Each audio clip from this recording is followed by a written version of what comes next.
Indie Home Pros. Looks over the middle, second guesses, fires, throws. Does he make the catch in the end zone? Yes! Touchdown! Oladipo to win it. Another one!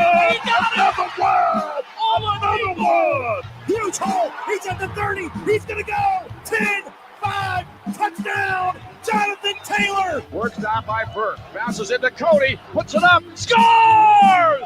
Now, from the Golf Club at Eagle Point Studios, here's your host, Jim Coyle. Welcome aboard here on this Friday, Indiana Sports Beat. Coming to you, of course, from the Golf Club at Eagle Point Studios. Waiting for Verdell to join us. Alec Lasley is going to be aboard, and Zach Osterman will be as well. Looking forward to talking to Zach from the Indy Star as things are finally settling down a little bit, but plenty to talk about. Man, the Pacers.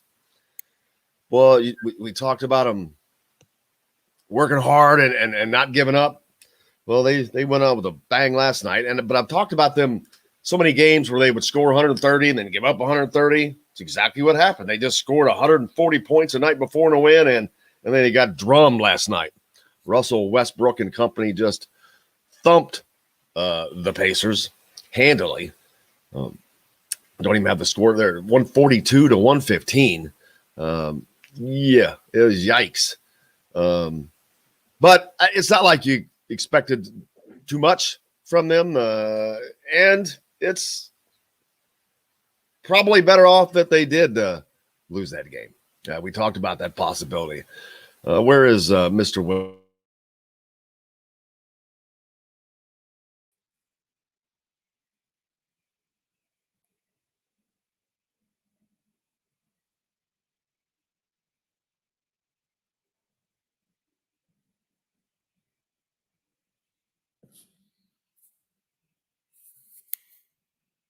We talked to Chris Denari yesterday about his season coming to an end without even probably knowing it. And yeah, he's out of work for the year now. So next week when we talk to Chris, we can ask him about how his wedding shower went that he put on. So looking forward to that. Verdell, I'm not sure if you can hear me or not. How you doing, brother? Good. How you guys doing? Cannot complain. It has just been a nice, calm week, and that is great. So, but things keep going. Just talking about the Pacers. Their season has come to a close with their loss last night. Yep. How do you feel about this whole play-in game that's going on? I like people's opinions on that. Some people like it. I think it's just I think it's an advantage for the teams that weren't really going to make it, but it's a disadvantage for some that were already there. And forcing them to do things that they probably shouldn't have to do. But I don't really care either way. It's just something where if they're going to do it, they're going to do it. So just adapt to it.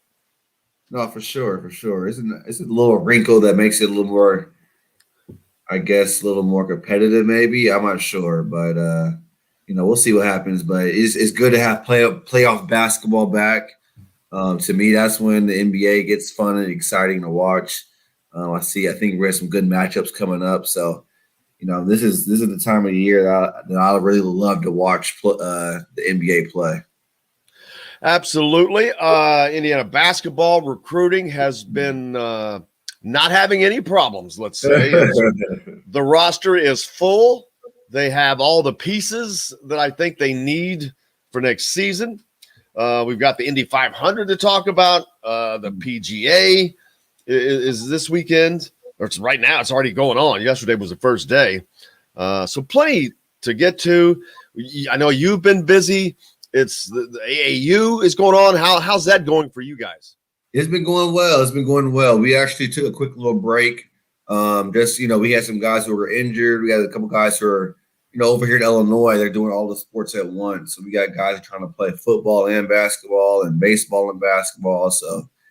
We shut it down until June. Then we're gonna bring it back up and then have a summer season and see how it goes. But it's been going well. It's been a lot of kids in this area want to come play for our program now, which is a good thing to have. So just trying to build a brand and keep it going. Everybody's got to build the brand. That's what gets them in there. I wanted to have to get you and Charlie and Jordan Holes on. All three of you guys have the AAU things going.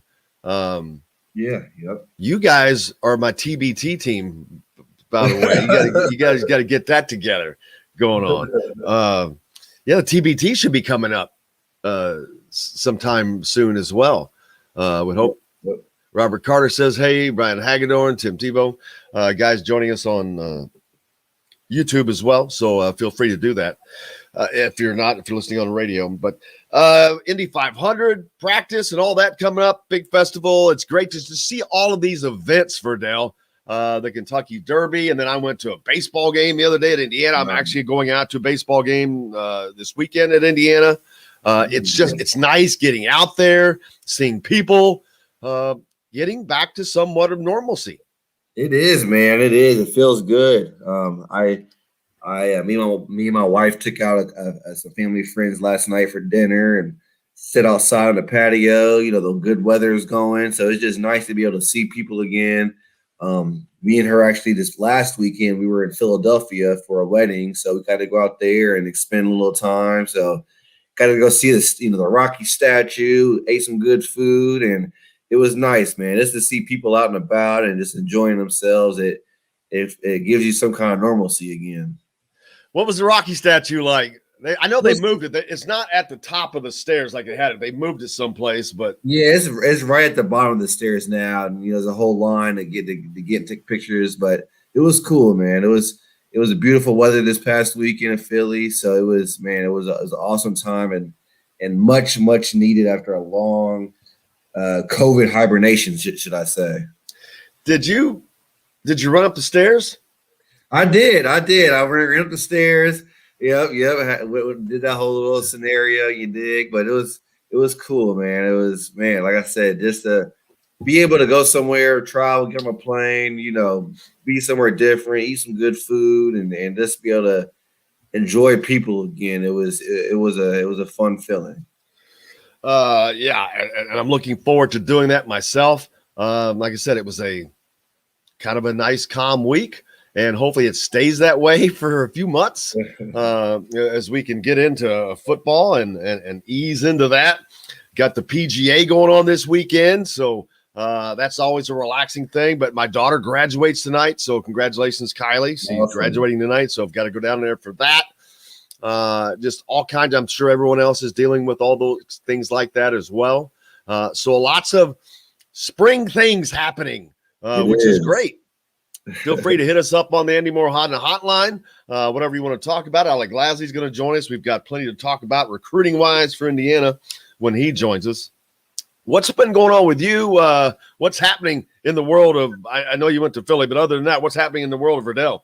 Man, just, getting ready for the summer. We like I said, we canceled a couple tournaments. We're going to go to Louisville in June. You're not going to that? No, we're not. Like I said, we're revamping, man. We, our teams that we had, there were some good guys on our team, but this is just not a super basketball hotbed. So it's you really gotta kind of re-educate people in this area about what it takes to succeed at that level and what it takes to really be successful in basketball. And so we had some ups and downs in the spring with injuries and guys playing other sports. So now we just want to take a step back, let the guys finish out school, and then really get it back going again in the summertime. So, just been busy with that. Here locally in Champaign, the violence and kind of the things that are going on with the youth have been really, really bad. So I've been dealing with a lot of this. Meeting with parents and working with different organizations and just trying to create some kind of peace and just something going into the spring and summer. This is really when a lot of the violence upticks in our area. And I just want to make sure that these kids have opportunities and resources to them so that they're not, get in trouble and things that they shouldn't be in trouble in. And that's hard. That's a lot harder said and done, but just being able to provide something for them, whether it's basketball, whether it's some kind of education format, just something that can give them an outlet to not get in trouble this summer. Absolutely. Indiana added Merrimack to the schedule for next season. We'll talk about that with Alec. Yeah, it's just tough to maintain, especially when you're involved in so many things like you are. It's that's something that you have to stay on all the time, keeping people on track. And it can get difficult because it's easy to get sidetracked. Easy for kids to get sidetracked. It definitely, you heard me saying all the time, and idle minds, the devil's playground. And that's what, to me, that's what COVID has done, especially in Illinois. You shut down the schools, you shut down the after-school activities, you shut down all these different resources, and then you don't have, in-person learning. So these kids are just at home all day, not really being taught the way they should be, not being challenged the way they should be. So they just really get into all kind of mess. And that creates all kind of problems for everybody else. So, we got to figure out some way to keep them active. Let's see other news. Former Indiana Hoosiers guard Victor Oladipo has struggled to stay on the court this year, as everyone knows, and more bad news could be coming. He could lose the entire next season. That still dealing with that injury, and man, there's concern that it could cost him the entire next season, and that would just be beyond devastating after what he's dealt with as it is. Yeah, that's heartbreaking to hear. I actually talked to Vic last week, just giving him my support and telling him how much I'm proud of him and love him. Man, injuries are tough. Your body's not meant to be cut open. So as soon as you cut it open for a surgery or this or that, it's never really the same, man. So I'm praying for a full recovery. I know everyone wants to have a speedy recovery so you can get back out there, but I think it's important that we really focus on him having a full recovery so that when he does come back, this isn't a continuous issue. That kind of injury is tough, especially for someone who is as explosive as he is. It affects your game, and ultimately it affects your mindset. And that's what I hope that he doesn't lose. I hope he continues to stay hungry and works towards being the best version of himself. Yeah, especially when he's already dealt with it. When you deal with the same injury a second time, it certainly does not make it any easier, but it also shows that it probably never really fully healed. Yep. And that I don't care how minor it is, a nagging injury is the worst. There's just not a nagging injury. It gets in your head. And it gets in your head a different way, I think. Yep. And it's just always there, and it just takes away. I don't care if it's 2%, 3%, 5%. It takes away from your game, from yourself, from everything.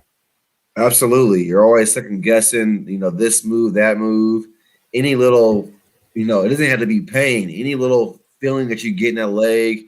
You're hoping and praying that it's not something serious. So it's just it's really a mind game that's being played with you. And that's half the battle, in all honesty. We got Alec Lasley coming up next. Some recruiting information to talk about from thehoosier.com. We'll do that right after this. We'll be right back to the Golf Club at Eagle Point Studios for more Indiana Sports Beat Radio with Jim Coyle, presented by Andy Moore Honda of Bloomington and Remax Realty Indy Home Pros. Hey, Hoosier fans, whether you're looking.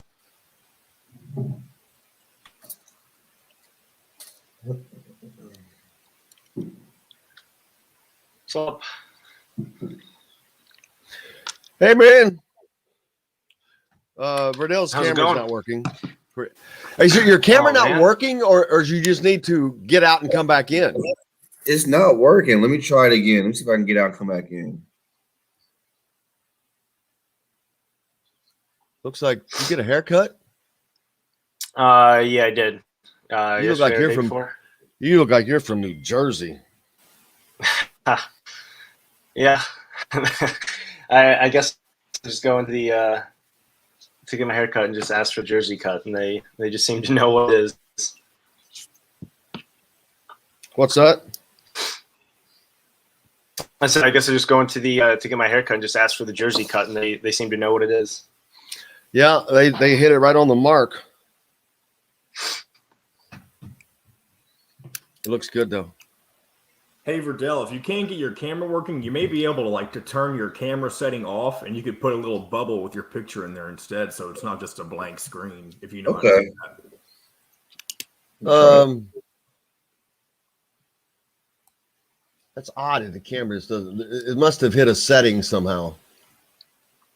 There we go. He added that little bubble, so that helps a little bit. I guarantee is John, isn't there a camera setting inside of it? Well, that's what I just told him to go look at. He turned it off, and now he can put that bubble there. Oh, like I just did. Yeah. Well, I'm using my wife's computer. I guarantee the camera's just not turned on. Or does she have her camera? Yeah, it's turned on, the lights on, and everything. I'm not sure what's going on. Is it covered? No, it's not covered. That'd be funny. That's like, is it plugged in? Let me see. This thing's not working. Let's see if I can figure it out.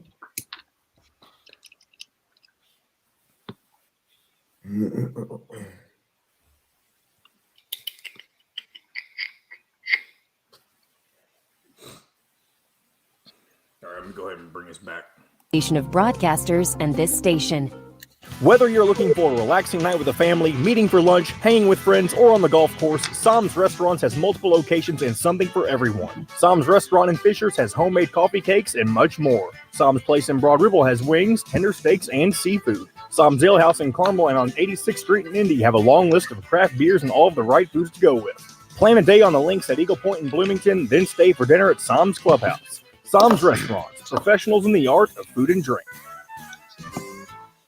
Today's guest is brought to you by Reynolds Family Dentistry of Sellersburg. You need $1 million smile for those championship photos, and that's exactly what you'll get with Reynolds Family Dentistry. Now back to the Golf Club at Eagle Point Studios for more Indiana Sports Beat Radio, presented by Andy Moore Honda of Bloomington and Remax Realty Indy Home Pros. Here's Jim Coyle. Welcome back. Alec Lasley joins us from the Hoosier.com. Alec at Verdell Jones is sitting in as well, as always, trying to look up these comments that I haven't missed. I think Robert wants to get us Scott Mason. I don't know who that is. Verdell, did you get to tour South Street in Philly? No, I didn't. We stayed mostly downtown area, and just stayed in that little vibe. We stayed right along the little not the river, but it's kind of the docks or whatever, something like that. So it was beautiful, man. My first time as an adult being in Philly and kind of enjoying it, and it was a good time, man. Great food.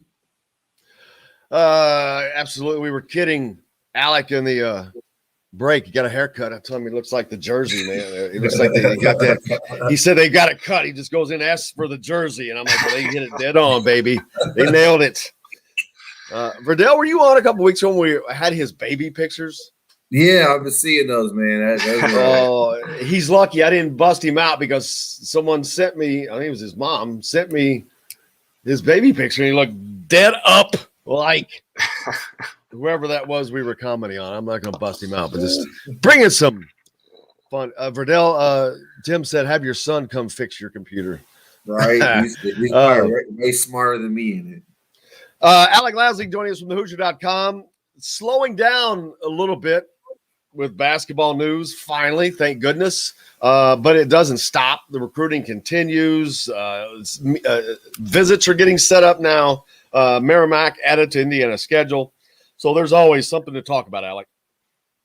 Yeah, I mean, it's probably the slowest it's been in the past 2 months, and it's still almost every day there's at least something new coming out, whether it's a visit that's starting to get scheduled, some other guys that are planning to visit, or like we saw yesterday, a game finally added to the non-conference schedule for next year. So it's still a fun time. Obviously, in about 2 weeks here is when coaches can start to get out on the road and actually watch some of these prospects live. So that'll be fun. Obviously, we didn't get that last year with COVID, so it'll be good to have the coaches back out on the road, recruiting back in full swing, and then obviously visits starting to take place here in a few weeks. So this is kind of the one, I guess, moment where there's not going to be a lot going on. In the next couple of weeks, it'll ramp back up even more. Yeah, the AAU is not hit full force yet. Talked a little bit about that with Verdell, but as those tournaments kick into play and kids arriving on campus, this is just a little lull because you've still got high schools. There's still people that are still in high school right now finishing it up.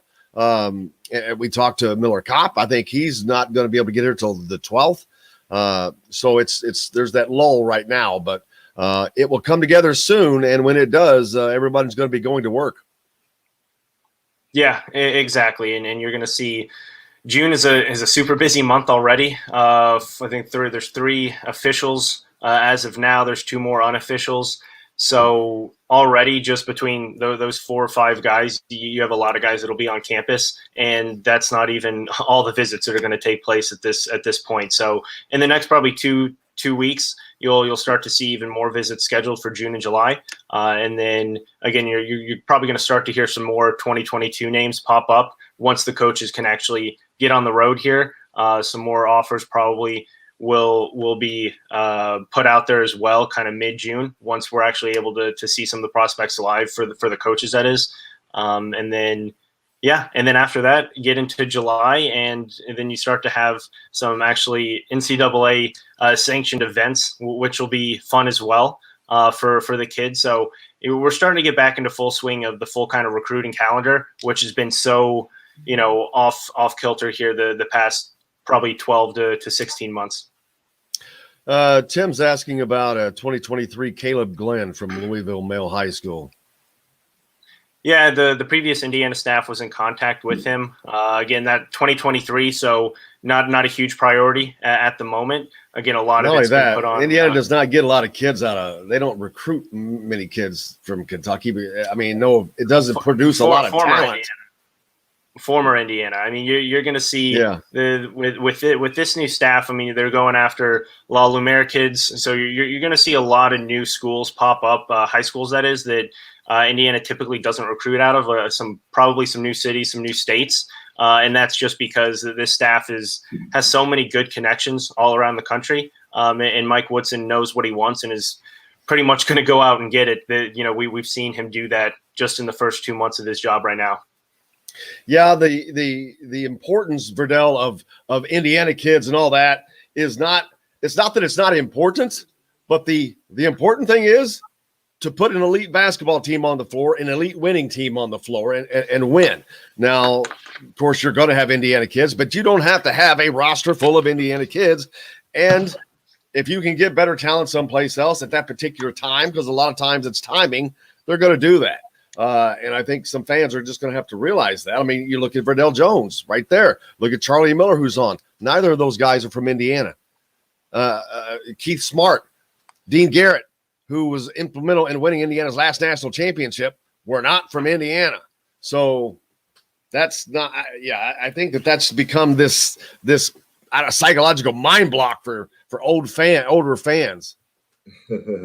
No, I definitely think, this coaching staff right here, they have such a wide range of different coaches that they can touch different markets. And that's huge, man. You look at the North Carolinas, the Dukes, the Kansas, even all these top programs, they're going outside and finding players from all over and bringing them in. And there's a plethora of talent here in Indiana.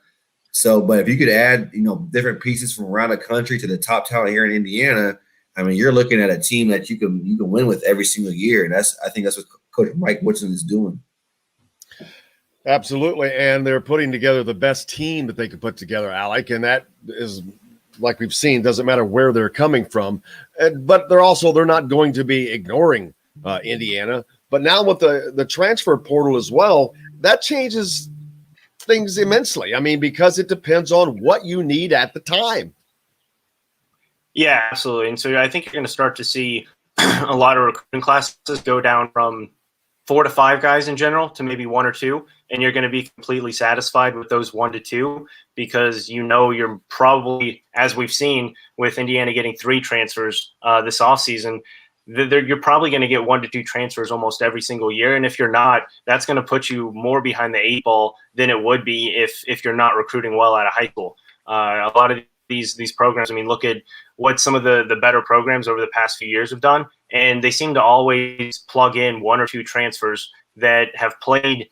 Doesn't matter if they played high major or mid major, but they've played college basketball before. They know what the game is like. They know how physical the college game is like, and it just puts them way out in front when it comes to putting a good product on the floor. And it's just going to be a lot different moving forward. And you're going to see the transfer portal. We've talked about it before. The transfer portal be kind of the high school recruiting aspect of it, where you're going to see a lot more time put into the transfer portal than you will mid majors, than you will JUCO, than you will high school guys. That's just how the game's going. And obviously Mike Woodson's off to a great start. So if that says anything about where Indiana can go moving forward, after we actually see some full games and see what Mike Woodson can actually do with the development of players, I think you're going to see Indiana potentially turn into a huge transfer market. And, you look at it, and why would you not, as a college player, want to go to Indiana? Obviously, the tradition is there and hasn't been there recently, but just in the past 2 months, you've seen what Mike Woodson can do to the program, the energy around the program, the energy around Indiana. And so I think you're going to see that as a top market for a lot of transfers moving forward. I agree. And Verdell, once they get to that point, which I don't think is going to take very long, there won't be always a lot of spots available, depending upon if you've got the number of elite players that leave for the draft. But you hope that you don't have a lot of that, because that to me is the key to having yearly cohesion. Not being like, let me tell you, Kentucky had the top recruiting class for a decade, had the top recruiting class last year, won national championship out of all of that, because they were never a cohesive team. And I think that is the case now. You have to have cohesiveness. And even with this transfer portal, they're going to have to find a way, or any team is to maintain some cohesiveness with the change, because there is going to be change every year. Yeah, there's definitely, I use that example all the time. When I played in the G League, it was full of guys who used to play Kentucky. It just was, they were first round picks or McDonald's All-Americans, and they go to the G League and just, kind of stay there a little bit. So, I think with Coach Woodson personally being a former NBA coach, I think he can be a great asset to recruits who are those top guys, and show them the benefits of staying at least 2 years, 3 years. Because you got to develop your game. Everyone wants to just go play in the league and do all these different things. What they understand is that if you go there, perform well, you're going to be in the G League after a year or two. So having Coach Woodson there, having him the NBA experience, him and Coach Fife and Kimba and those guys being able to really develop the players so they are NBA ready. That's all going to be part of his sales pitch. I think that's going to work. Alec? Yeah, and I mean, just looking at Kentucky over the past 2 years, obviously this past year was a little bit different for them, but they're going in the transfer portal a lot more than they're still bringing in a lot of really high caliber high school players. But if you look at their class this year, they have a point guard from Georgia, they have a shooting guard from Davidson, they have a power forward from West Virginia, and those are three of probably their better players on the team next year.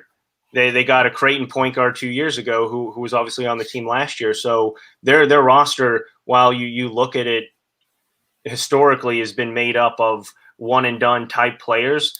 John Calipari's really tried to address needing upperclassmen and needing guys who have played in college basketball before at any level. Obviously, they just got CJ Frederick as well, another guy that I forgot off the top of my head. So 4 or 5 of their top players are all transferred. And John Calipari always seems to be ahead of the game when it comes to recruiting. He was basically the first one to go to one and dones and put a huge emphasis on that. Obviously, that because doesn't he can't always. Hey, if you win a national championship, I'll give you a little bit of credit. That it takes a little bit of coaching to do, but he transitions into the transfer market, and that's where you're going to see everything going. And he seems to be ahead of the game when it comes to that recruiting aspect. So if he's going to be doing it, that's why you see a lot of other programs joining in the transfer portal. Yeah, he needs those players that have been developed by somebody, because you look last year when you had the top talent in America and you see what happened when he doesn't have the coaches to do it because he's not the guy. And not having the one and done and the top talent, he's not the guy. He doesn't. I'm so sick and tired of hearing all these players at Kentucky and Calipari put in the NBA. That is the biggest bunch of bull. You know what? Those guys were going to the NBA. The only reason they didn't go straight there is because a rule prevented them from doing it. So John Calipari in Kentucky didn't do dick for putting people in the NBA. Those guys were already going. So let's stop with that. He can't coach. That's why he now has to go get players that were coached by other people and put those guys together. It's not about him coaching. Last year he had all that talent, but he had lost his coaches. They sucked. So that's my rant on that this morning. There you go. Well, tell us how you really feel, Jim. I can't stand. I just can't stand. It's like the deal with Marshall and soccer. And people have commented on it. Oh, you're just sore losing. No, it's not. I can't stand to see Marshall won a national championship, but it was built on solely that international players that all went out and got and brought it. That is not building a program up. That's not what college athletics is about. And to me, this is the same thing. I understand that, but I will say that's the way the college athletics is going. So you have to adjust to the times. I mean, look at obviously going to the pro game, basically.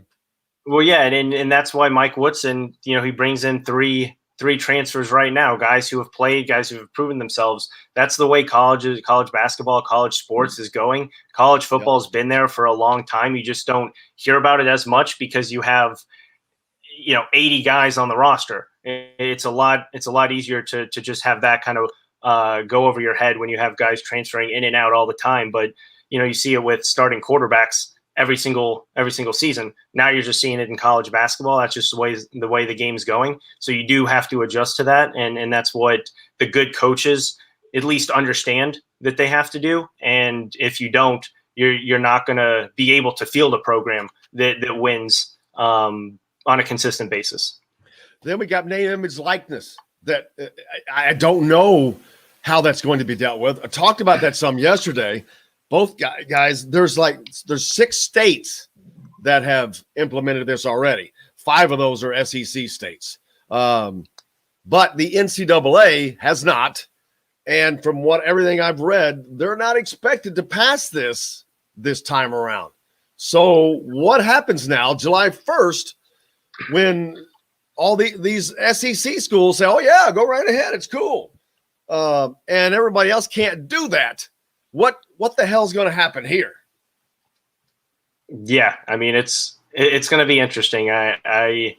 We talk about over at least the past 2-3 years how much college sports has changed, and I think this is going to push it in a whole other level. And the NCAA just seems to always be behind the 8 ball when it comes to any of this kind of stuff, and that's why the NCAA is probably not going to last the way that they are for a much longer period of time, just because they always seem to be reacting to things instead of being proactive when it comes to this. And this was something that people have seen coming for years. And the fact that the NCAA hasn't done anything and is just kind of waiting and making it seem like they're trying to do something, but and making it, help the states that really kind of want to do whatever they want.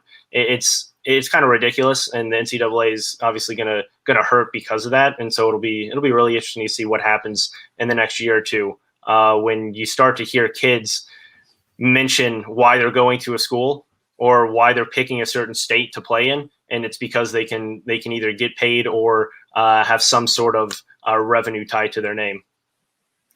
Verdell, you talk about continued change in college athletics. I mean, that will create an even bigger change when you've added this transfer portal and you throw in name, image, likeness. What's the difference between college and pro sports now? At least on college basketball and college football. What's the difference? I was just getting ready to say that line is being blurred, more and more each day. And I think, unfortunately, the college style or the college life or the college atmosphere that we once knew, especially me growing up, it's not going to be there anymore. Everything is a business now, and not just college or pro. I mean, look at AAU, look at high school. Everything is a business now. These players are looking at themselves as their own brands, and they want to do what's going to be best for their brand. So unfortunately, the wholesomeness of college sports, is just no longer there. Everything is about money. Everything is about setting yourself up for the future, and so that kind of innocence that used to be there, I just don't think it will ever go back to that, unfortunately.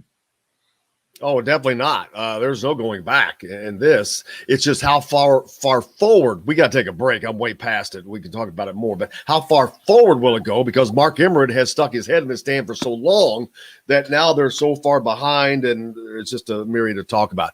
Alec, what's coming up next for you? Because I think you got to go. Yeah, I mean, we're gonna have we have the Friday recruiting notebook that always pops up every single Friday. So there's gonna be a lot of tidbits about 2022, some 2023s, some new names that are popping up, and then just moving onward and forward to recruiting visits here in the next 2 weeks. Real quick, I don't know if you guys saw Monty Bates is not going to be playing with Bates Fundamentals, his own AAU team this weekend. He's switching AAU teams for the upcoming weekend to get away from. He's going to go play with Team Final. So just talking about how things have changed. There's now the transfer portal in AAU, and he doesn't want to play with his own AAU program now. How does that happen? I mean, obviously anyone's going to want him to come play. They're going to have a lot more fans watching them. So it's crazy. I don't know why. Yeah, exactly. But just funny how you're going to have him playing for a completely different AAU program, and you're going to have his own AAU program with his name on a jersey, and he's not going to be on that roster. That's crazy. We'll talk about that with Verdell when we come back. Alec Lasley from thehoosier.com, Indiana Rivals. Thank you, brother. I appreciate you. See you guys. Have a great weekend. Hey, we'll be right back with more right after this.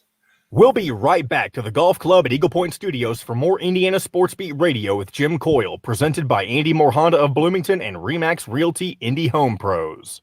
Whether you're looking for a That is crazy. That is unreal.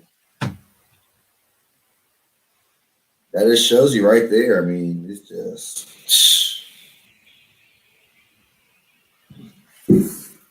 I wouldn't want to be a part of the whole basketball scene right now, personally, as a player. Oh, absolutely not, because there's even more people involved, more people with hands out, more. You're being pulled in more directions. You're being tested more. Yes. I mean, I don't want to waste all this, but I don't know how kids are expected. Oh, quick question, Jim. When you said they don't know Dick, does that need to be bleeped out for radio? I don't think so, because I was referring to Richard. Okay, I got you. I just wanted to make sure. I was like, that could. They don't know Richard. They don't know Richard. I don't know, to be honest with you. If that's what you're referring to. I mean, I know it's kind of a gray area, but it's not one of the 7 bad words. But gotcha. Some other station may think of that, though. I mean, but I'm gonna say, what are you talking about? I was referring to Richard.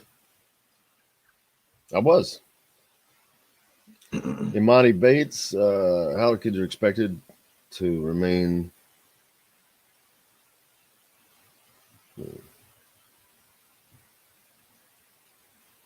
This is making it tougher for kids to keep their character intact, I think. Yeah. But it's kids will keep their character intact, but only by who's around them.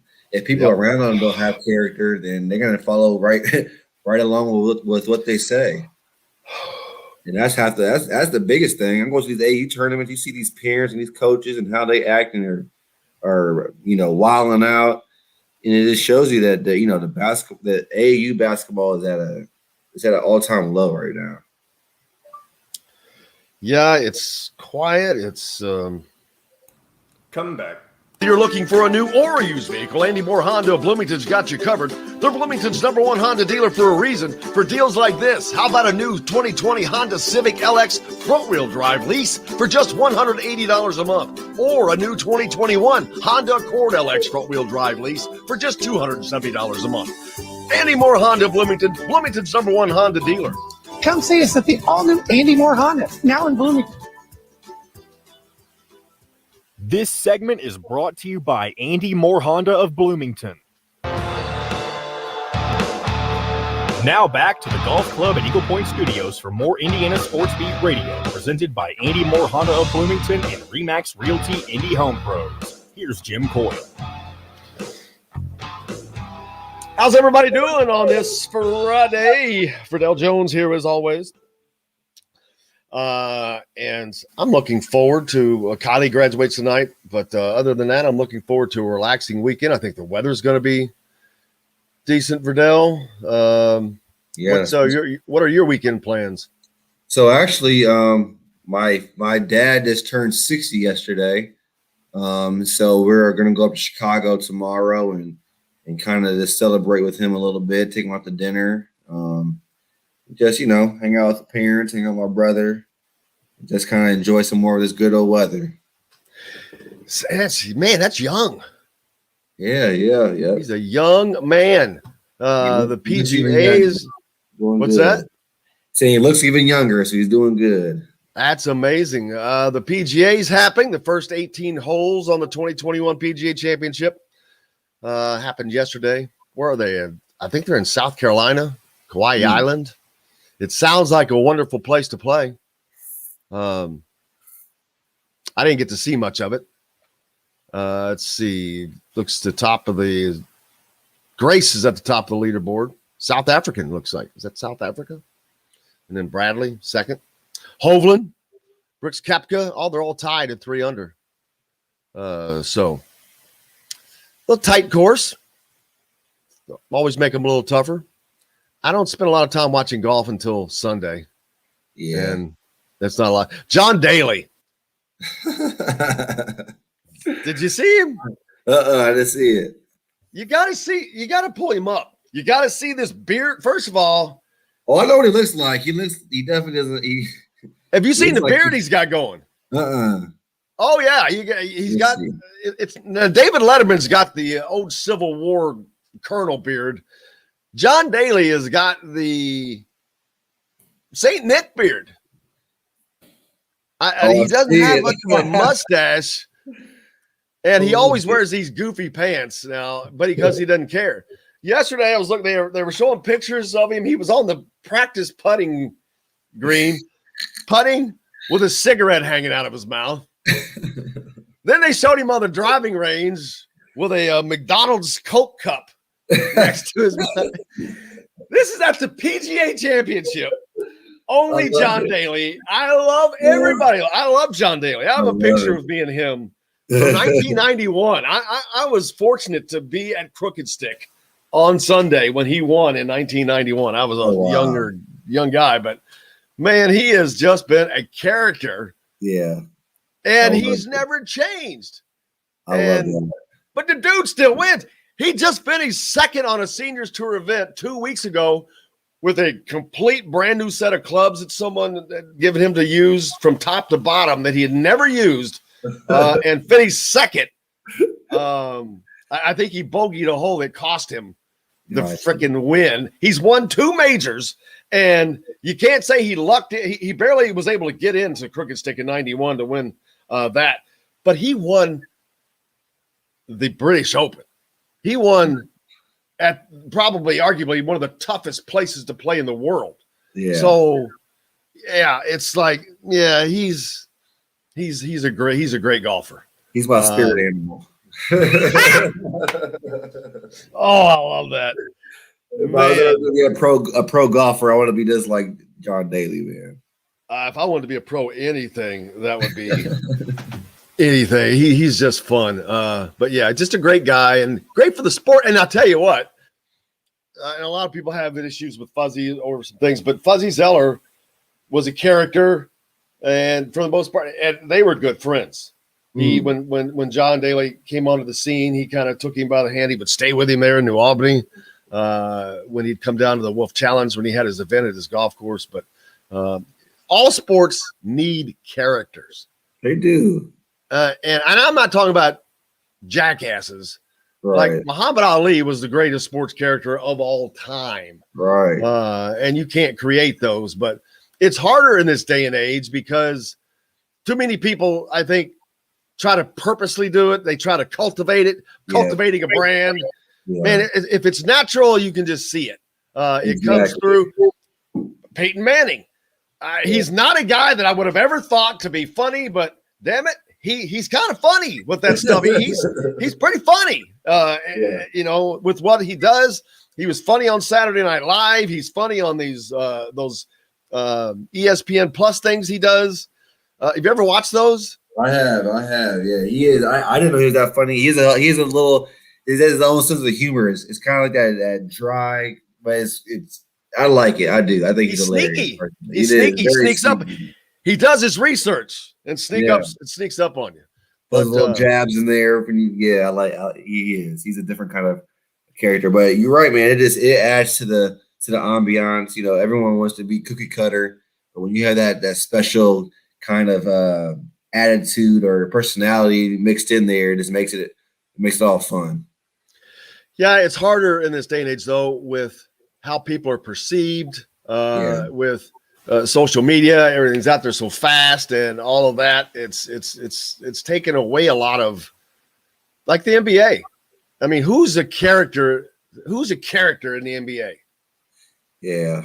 I mean normally, maybe 10 years ago, if I'd have said that, you could have probably ran off 10 names. Yeah. Yep. And now you got to stop and think. Is there a character who's, it's part of it's because they take it a little more seriously, maybe. I don't know. It's not that they take it more seriously. Because you're not going to tell me anybody took it more seriously than Bird, Magic, and Dr. J and Michael Jordan, all those guys. And you still had characters throughout that. And they competed at the highest level still. So, well, I think everybody now, whether it's sports or the entertainment industry as a whole, you got to be politically correct. You can't ruffle too many feathers. You got to kind of stick to the script. And that kind of takes away people's creativity or their willingness to want to just be themselves. We want to just kind of put a mask on that out of fear of retribution or people, putting in their 2 cents, or like you said on social media, everyone just wants to have a comment to say. So that kind of, to me, that kind of deters, the Muhammad Ali's or people like that who had that kind of just free spirit. Let's see. Force says the only difference would be let's see. I think we were talking about the NIL. Shay, I wonder what roles Leland Galloway will have. Well, that's a great question on the basketball side because I would honestly be surprised if you don't see maybe Trey Galloway redshirt. Do people still redshirt nowadays with the transfer portal? He's only because he's an Indiana kid. I could see him redshirting and that not being an issue. But going forward, I don't know that there's a lot of reason for red shirts anymore, Verdell, because that's a development tool. Yeah. You don't need that anymore with the transfer portal. As sad as that it is to say, unless it's a kid that you just want to keep here. But I'm telling you, if that was Jerome Hunter, he wouldn't be here anymore. Yeah. Just an example of roster things, but it's a good question, Shay. I don't know. I think Leo's going to have a huge, if he can really make a big jump this summer. I think he'll have a huge role in just being what he does best. Being that shooter, being a knockdown, spread the floor kind of guy. And if he could develop some other parts of his game, he could be a huge role for them. Because even though they're bringing different pieces, you always have enough room for a knockdown 3-point shooter. Absolutely. I thought that he really came along a lot last season, especially the second half. and develop into a nice piece. So, if he can make that same kind of jump over the summer, which I hope he can, you'll see a lot of minutes from him, I think. Yeah, it's just getting more opportunities, getting better development, a different system, all kinds of things to change. And hopefully that will be the case for that. Let's see. Verdell, have you talked to Cody lately? I haven't talked to Cody in a while. He got his butt beat the other night by the Pacers. The Pacers played three teams with NBA or IU alums on it, by the way, in a row here. Really? Well, Thomas didn't get to play with the Wizards, but it was the Wizards. Daggone it. Who were we just talking about? Charlotte, and then OG right before that. Oh, okay. Got you. No, I haven't talked to him in a while. He's a little bit further away. But I talk to Vic quite a bit. Talk to some of those guys every now and then. When they're in seasons, it's hard to get a hold of them. Absolutely, they're busy, and Vic, of course, dealing with the news now of his potential season. Tony says the NCAA might kick and scream about it every step of the way, but as more and more states sign into NIL, they are just mopping the deck of the Titanic. They will have to adapt. This is what the NCAA always does. Yeah. This is Muppet Mark Emmert's MO. He just they drag it out, hoping that it goes away, hoping that it dies. This is not only is this not going away, it's going to go the wrong way, I think, too far. And this is why having a moron like Mark Emmert in charge of the NCAA has left the NCAA in the position that it's in. And now that they extended his contract, how do idiots like this get jobs that pay millions of dollars? I really am befuddled by that, beyond comprehension. And there's people that are heads of universities that are putting that moron in charge. So it's hard for them to complain, but yet the public gets to complain and watch these people line their pockets. So we're watching Muppet Mark Emmert line his pockets with millions of dollars, and he's a total idiot. And yet he can't get a single issue resolved under his charge. They can't get these teams under control, the cheating under control, and now it's going to go the other direction. What is the point of the NCAA? What is the point of Muppet Mark Emmert? Does he really have a point of existence? If he disappeared from the face of the earth, would anybody know?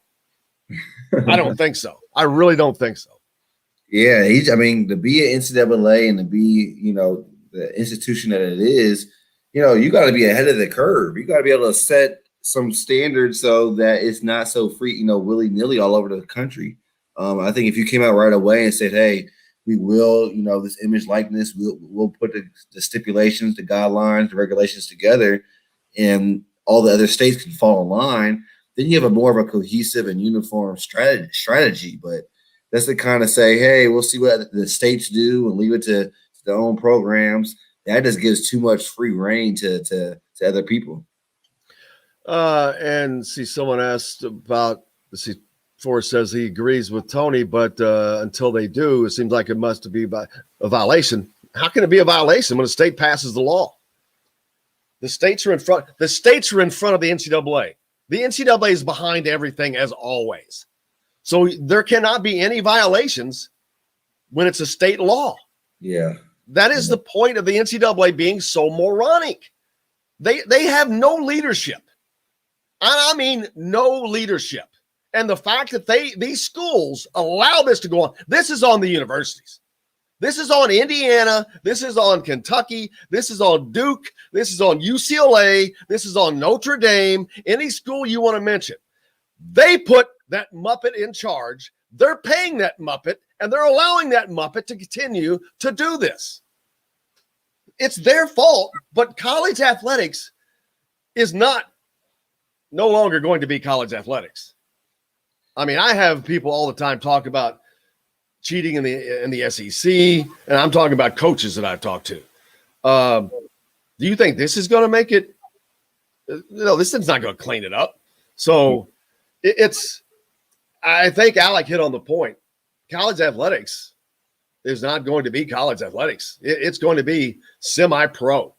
Yep. And that's okay, I guess, if it's even across the board. but it never is. It never is. Do you think that these teams that always found a way to find an advantage are not going to find another advantage? They didn't get there by accident, baby. They don't build those places in Vegas on losers. Yeah. No, I mean, you're making a valid point right there. It's just the college scene is transformed. So, I mean, there's so much since I played. You know, just 8 years ago, 10 years ago, it's a whole different landscape. And I just don't see it going the opposite way. I see it getting worse, unfortunately. Absolutely. Shay says the NCAA is nothing but the I think he meant to say something, but the mafia. Yeah, they're similar to that. Cosa Nostra, La Cosa Nostra. Hey, we got more coming up. Zach Osterman from the Indianapolis Stars is going to join us next. Looking forward to that. We can talk about everything with him. Coming up right after this. We'll be right back to the Golf Club at Eagle Point Studios for more Indiana Sports Beat Radio with Jim Coyle, presented by Andy Moore Honda of Bloomington and Remax Realty Indy Home Pros. Hey, Hoosier fans, whether you're looking for... He should be joining shortly. I checked in with him a few minutes ago. Man, I'm feeling kind of bloody today. Yeah, I can see the I'm rested. Verdell, I'm rested up. I'm recharged. My batteries are recharged, man. Drinking game, every time you mention Muppet Mark, take a drink. Say that again. Anytime you mention Muppet Mark, you gotta take a drink. New drinking. Oh my God. That there would be some messed up people today. Zach just joined, by the way, in case you can't tell. He's the white circle. Hey, Zach. Oh, let me unmute him. Hey, Jim. Hey, how you doing, man? Verdell Jones is on with us. Hey, Verdell, how we doing? How you doing, man? Good to see you, or good to hear from you. Yeah, I was gonna say my camera just randomly doesn't work sometimes. So Verdell had the same issue today. Yeah. Well, Jim, you're surrounded by a bunch of circles today. Well, unfortunately, that everybody has to stare at my face, which sucks for them. We got a face for radio and a voice for papers and an ability for a yearbook. What's new with you, Zach? Not much, to be honest. Just golf season, keeping it quiet. So you play golf? Not well. I play. Well, nobody plays it well. You should come out to Eagle Point on Thursdays. They have what they call a men's league. It's just a three-man scramble full of people like you, me, and there's only like 25 people. They put three-man teams. It's a 9-hole deal. It's fun as hell. Yeah, I might. Yeah, I mean, I enjoy it. I've never been, It's just a knock around. I suck. Just a great stress reliever. Yeah. Good exercise. Good time. I saw Keenan yesterday. Oh, yeah? I haven't seen him. We should probably start podcasting in person again soon here, given that we're both vaccinated. So I think we can probably get away from having to feel like we need to stay away from each other. Yeah, I just stopped by the location yesterday to talk to those guys. All right, bringing us back in. And Broad Ripple has wings, tender steaks, and seafood. Sam's Ale House in Carmel and on 86th Street in Indy have a long list of craft beers and all of the right foods to go with. Plan a day on the links at Eagle Point in Bloomington, then stay for dinner at Sam's Clubhouse. Sam's Restaurants, professionals in the art of food and drink. This segment is brought to you by Bubba's 33 in Clarksville. Pizza, burgers, beer. Now back to the Golf Club at Eagle Point Studios for more Indiana Sports Beat Radio, presented by Andy Moore Honda of Bloomington and Remax Realty Indy Home Pros. Here's Jim Coyle. Welcome back here on this Friday. Verdell Jones with me as always. And now we're joined by Zach Osterman from the Indiana Star. Zach, how have you been, man? Hey, how we doing? Great. I've been just lamenting or talking about how lovely this week has been because it has been quiet. And it's a lovely thing to see as things kind of quiet down because they have been nothing but the opposite for the last 3 months. Yeah, no, well, I mean, to be honest, I think it sort of feels at times like they've been nothing but the opposite for about the last 15 months. Yeah, that's true. I mean, it really felt for a while there. I think I can recall kind of saying to people in the midst of last winter, last season, and that whole grind that it never felt like there was an off season last year because everything kind of stopped so abruptly, and there was so much time spent trying to figure out, what the heck was going to happen to sports and the money and the hell, the tide and all this, and then, by the time all that was kind of reconciled to whatever degree we could, we kind of dove pretty much straight into trying to restart sports, and at that point, we were kind of on our way. So it's been nice to just have a little bit of time to unplug here without feeling like there's something just dark and scary waiting around the corner. Yeah, and fortunately, it seems like we have made it through that. I don't want to put the cart before the horse, but as we get to that point now, and we've got a lot of exciting things to look forward to in the sports world after we get through this summer. But basketball-wise, of course, there's been a lot going on with Indiana. Of course, the coaching change, all that, everybody knows. But then the recruiting, the roster turnover, and now to get to a point where it seems like the roster is set, and Indiana basketball is now ready to move forward in its completion, so to speak, which is an exciting thing for fans. But now it's just the quiet period of waiting to see what happens next. No, I think that's accurate. I mean, this is one of the few, kind of truly quiet times a year. Obviously, baseball's still going on, and we've had, there have been some of the fall sports, most pertinently to Indiana. Obviously, men's soccer pushed to the spring here that have maybe added a little bit more kind of diversion. But this is, and Verdell will know this even better than I do. Kind of mid-May and into July, beginning of August are really the 2 times a year anymore in the college calendar that are a little bit quieter, where, guys can be in Bloomington if they want, but typically they don't have to be. Your biggest sports, basketball, football, men's and women's basketball, both plus football are off campus and not really in any kind of organized activity. This is one of the few truly kind of quiet times. And it's also worth saying, I think this year in particular, and particularly talking about basketball, it's very much kind of a calm before the storm, because in just a few days here, the dead period is finally going to lift, and coaches are going to be able to get back out on the road recruiting for the first time. And when was feels like a lifetime ago. 2 years, I guess.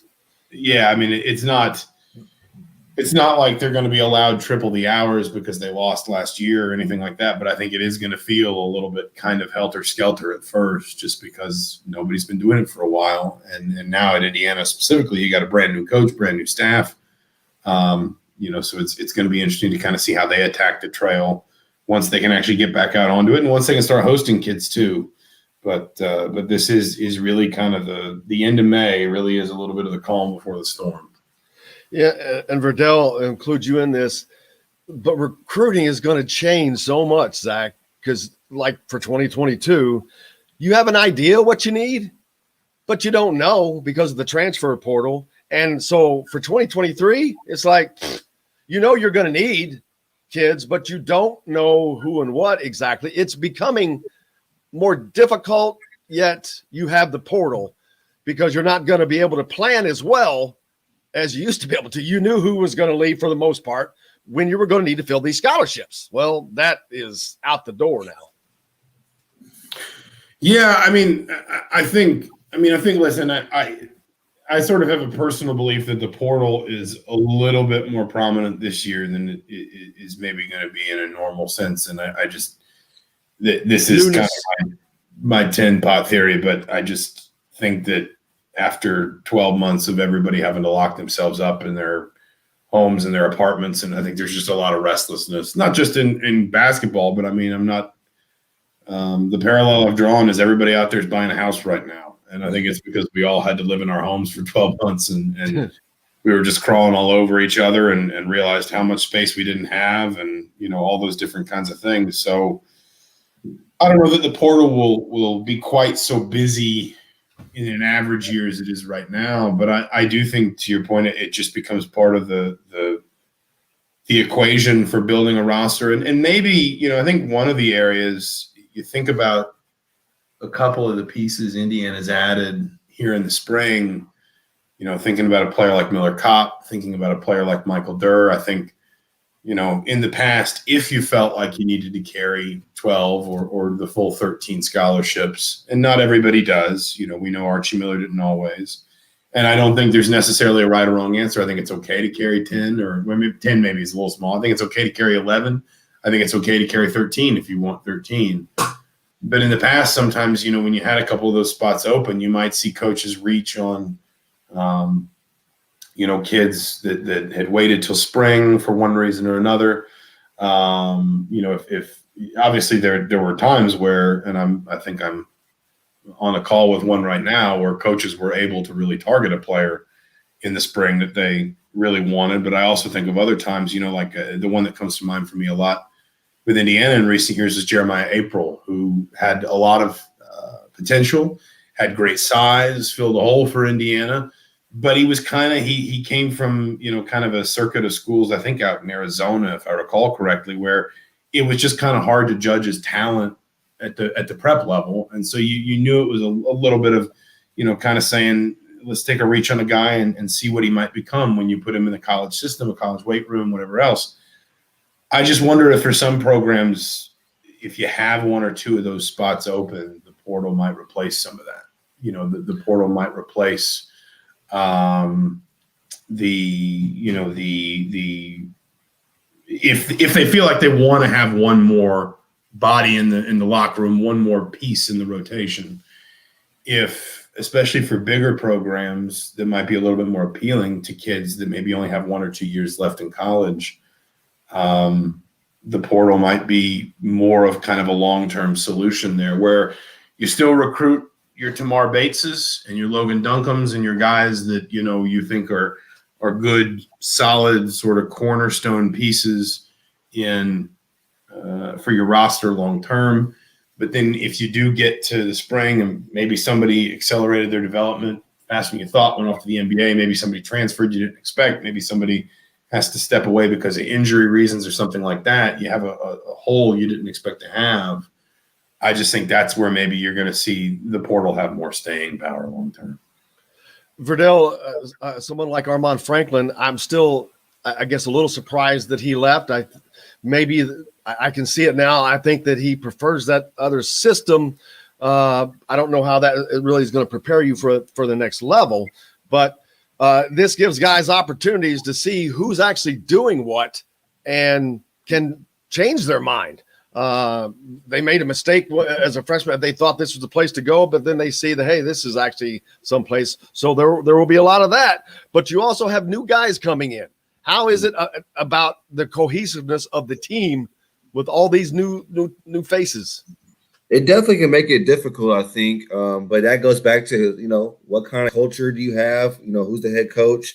A lot of that's on them, being able to bring in different pieces together and kind of, have them mesh is going to be a tall task for any coach. But, I always go back to saying for us in particular, Coach Woodson, being in NBA styles, is kind of used to that, going out in free agency and, trades and stuff like that, and having to bring all these different pieces together to create a kind of a culture, something that the NBA is used to. I agree with Zach. I think that the transfer portal, I'm hoping that after this year that it'll die down a little bit. I could see, teams who are really young need to add some of those veteran pieces, use a transfer portal. I think about my freshman year when Coach Crean first came in. We were all freshmen and a couple walk-ons who were older. That could have been a great year for us if we had the transfer portal to go out and get some older guys who could come in and help us right away. So, I think it's going to all be dependent on the coach, his philosophy, and his style to how the portal is used. Absolutely. And Zach, going forward now, football, the expectations continue to rise as names continue to come in, as people are transferring in from USC, from Ole Miss, from Auburn, and the talent they've already have here, and then the coaching talent that has increased. Tom Allen has increased everything across the board. Coaches and everything, and with that is going to come expectations, of course. And this season, man, it's a highly anticipated season coming up in the fall, and this could be, to me, it's the most anticipated football season in Indiana history because of the time, because of the social media, because of everyone being aware, and all of that. I cannot imagine a time where there is a more anticipated fall than this one is going to be. Yeah, I mean, I think that's probably fair. I think, also just the restlessness of people wanting to get back in the arena, or not in the arena, the stadium. And after, kind of having to enjoy it from afar last year, Indiana at this point, I know there's been some kerfuffle around baseball attendance, and, Lord knows, as somebody who's active in that community, that the same could be said for Little Five.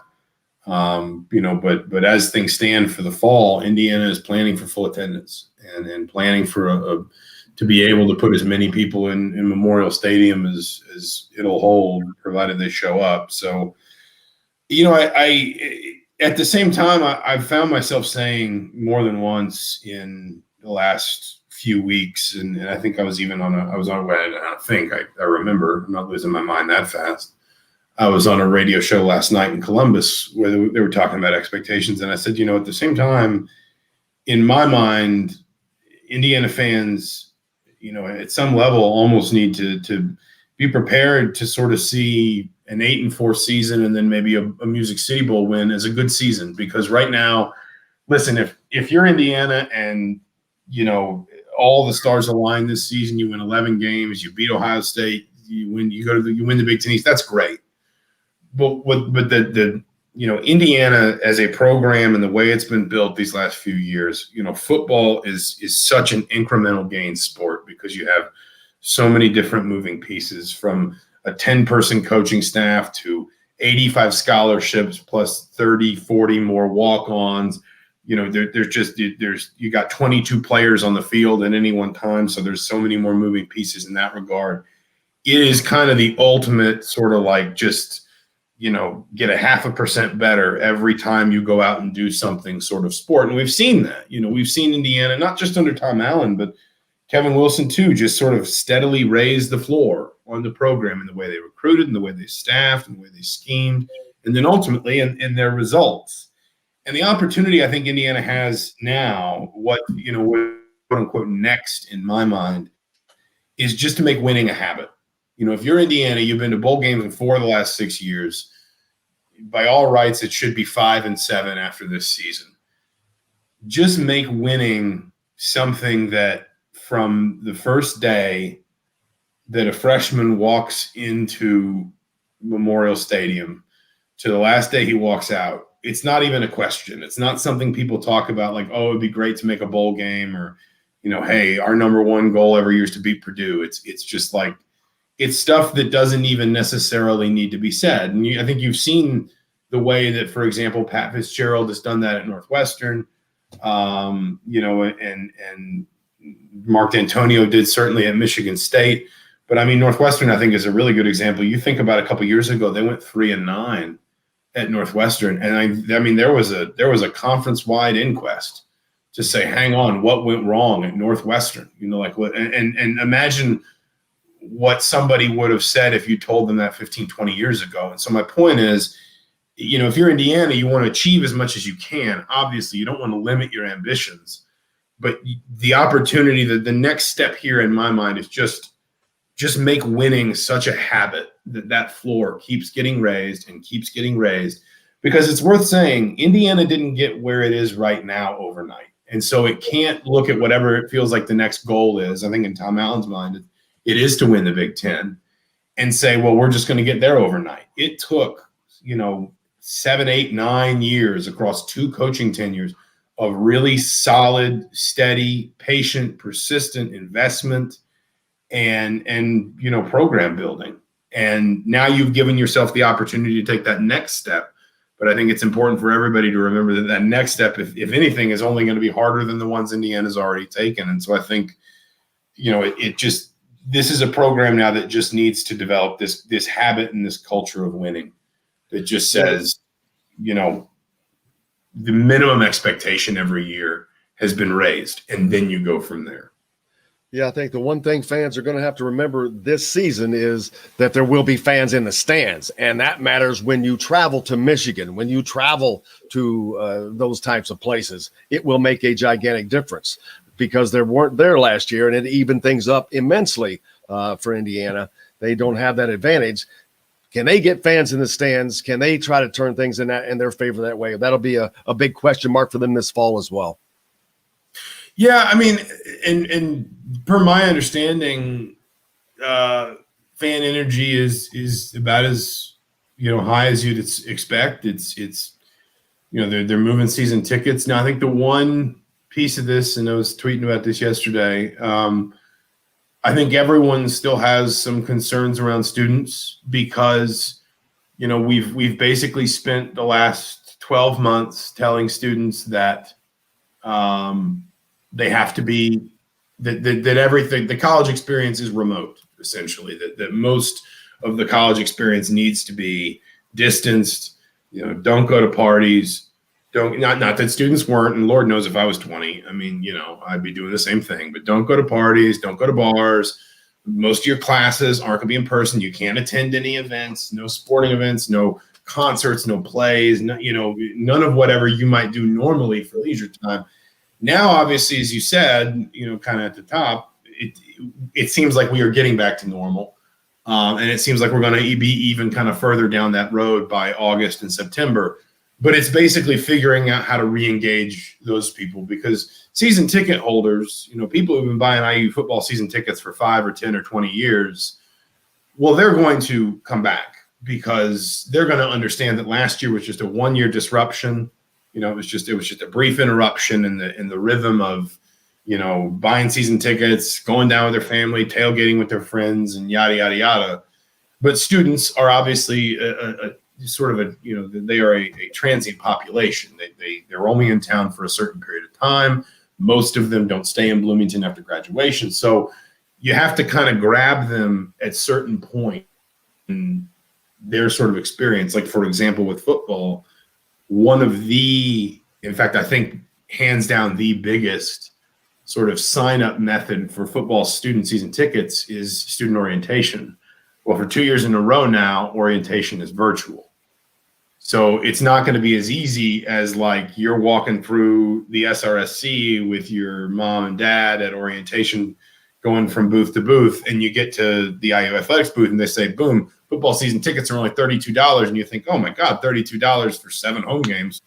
How can I turn that deal down? Let's just go pay for it. It costs nothing. Just put it on my bursar bill. It's not that easy now to just build that behavior into a population that wouldn't have it normally and certainly has kind of been discouraged from it for a year. So I think that's kind of the one area where I'm curious to see what kind of gains Indiana can make into, kind of in the next couple of months. And then also, I think more than that, anecdotally, where it is in the fall and where it goes if Indiana can win, can get off to a good start, 4-1, 5-1, maybe notch a win at Iowa, for example, or beat a Cincinnati at home, something like that. Because I think that's the one, kind of key. I don't know if demographic is the right word to talk about season ticket holders, but the one kind of key group in that wider sort of pool of people that would be buying season tickets that it's going to be a bit of a challenge to re-engage. Absolutely. Zach, what do you have coming up next?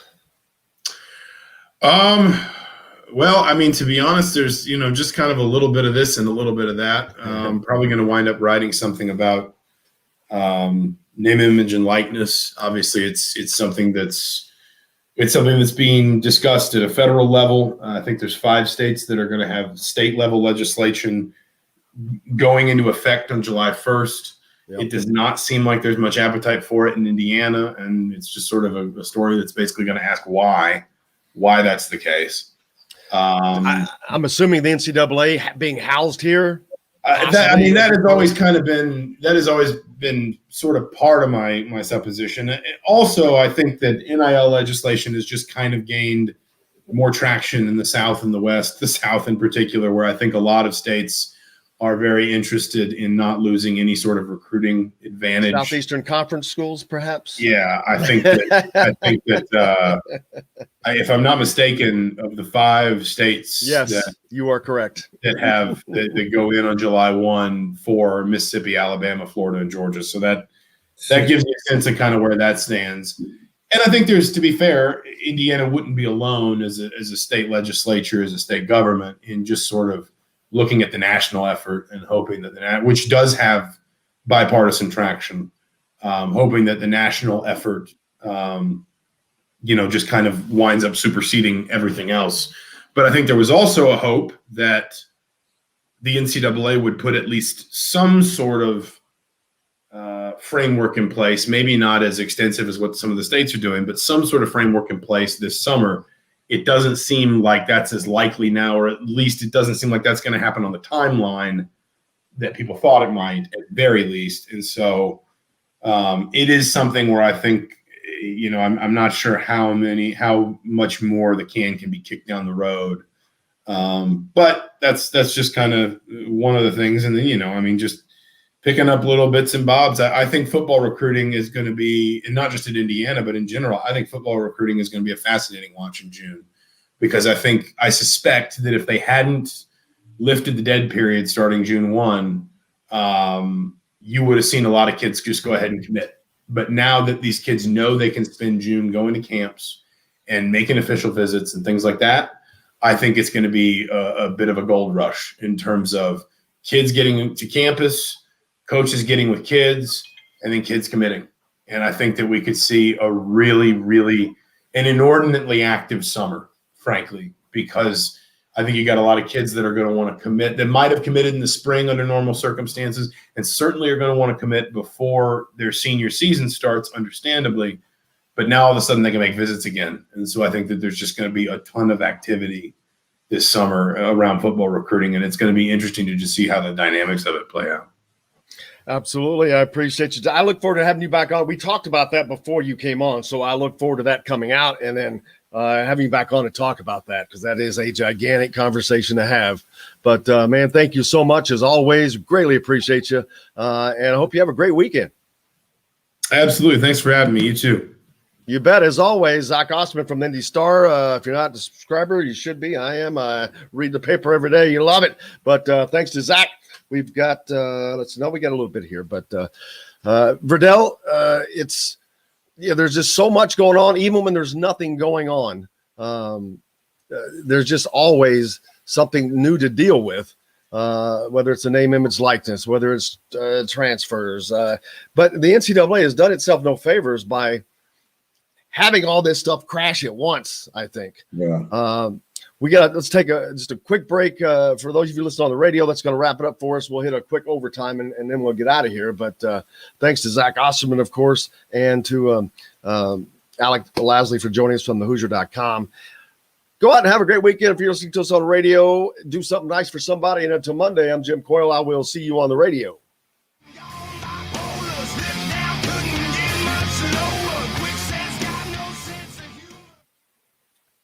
Looking for a relaxing night with the family, meeting for lunch, hanging with friends, or on the golf.